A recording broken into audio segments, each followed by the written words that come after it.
कसं काय सोलापूरकर? तर तुम्ही म्हणत असाल हातात पोतं वगैरे घेऊन कुठं चाललाय? थांबा पहिले सांगतो. हिने काय म्हणते ऐकून घ्या पहिले.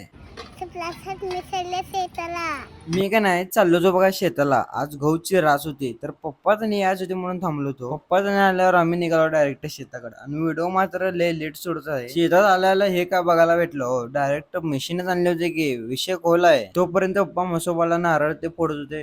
कधी पण राज असताना पहिले पूजा करायची असती. पप्पाने लगेच नारळ फोडून घेतले. इकडं चालू झाले की मग मिशीन 5 मिनिटं बघता बघता सगळं बुकना केली बघा. धुळीत कुडत होते की मला असं बांधावं लागलं बघा. तोपर्यंत पप्पा इकडं गहू कसा आलाय बघत होते.